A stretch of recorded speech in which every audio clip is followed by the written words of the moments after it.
dit aux gens du livre, vous n'avez aucun fondement jusqu'à ce que vous appliquiez scrupuleusement, écoutez bien, aux gens du livre, vous n'avez aucun fondement jusqu'à ce que vous appliquiez scrupuleusement Torah, Injil, Torah, Évangile, et ce qui vous a été descendu de votre Seigneur.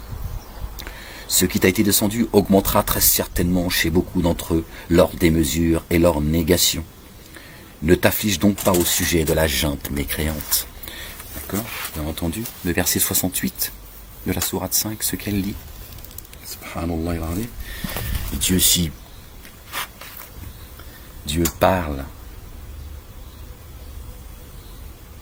en disant aux gens du livre, et que la Torah et l'Évangile, ça fait partie du passé, pourquoi Dieu en parle en ces termes? Subhanallah al-Azim. Ça n'a aucun sens. Il parle bien au présent.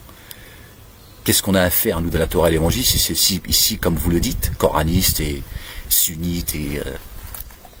d'accord? Que c'est Moïse est venu pour les Juifs, Jésus, fils de Marie, paix et salut de Dieu sur eux, sur leur famille, sont venus également pour les Juifs, et que la Torah et l'Évangile font partie du passé. Pourquoi Dieu nous en parle en ces termes? Ça n'a pas de sens. Nous, on n'en a que faire, puisque ça ne nous concerne pas, d'après vous. Donc Dieu ne parlerait que du Coran. Pourtant, entendez ce qu'il dit. Dit aux gens du livre. Qul ya ahl al-kitab. D'accord? Aux gens du livre. Vous n'avez aucun fondement, aucun, walou, que dalle. Jusqu'à ce que vous appliquiez scrupuleusement la Torah, l'Évangile et ce qui vous a été descendu de votre Seigneur.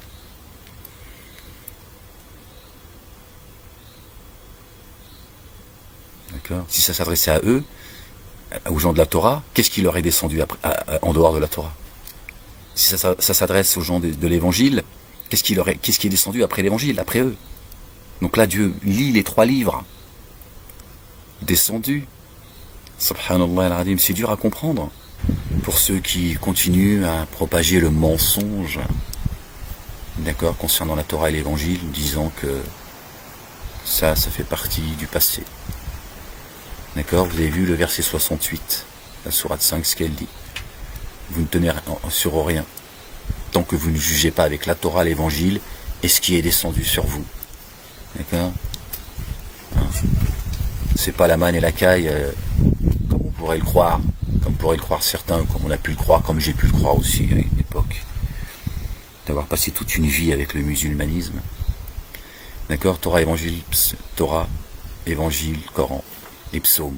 Et on a d'ailleurs le verset, attendez, on va regarder ensemble, je crois que c'est la 35, si je dis pas de bêtises, versets 24 et 25 de la 35.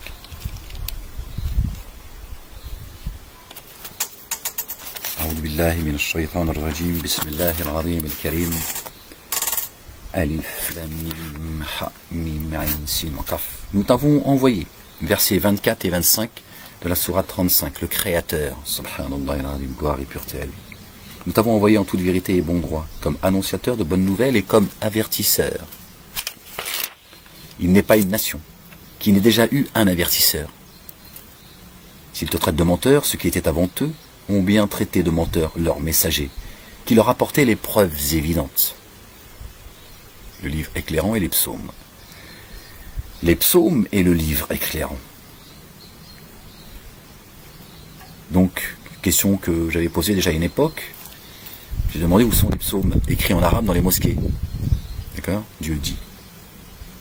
S'ils te traitent de menteurs, ceux qui étaient avant eux ont bien traité de menteurs leurs messagers qui leur apportaient les preuves évidentes.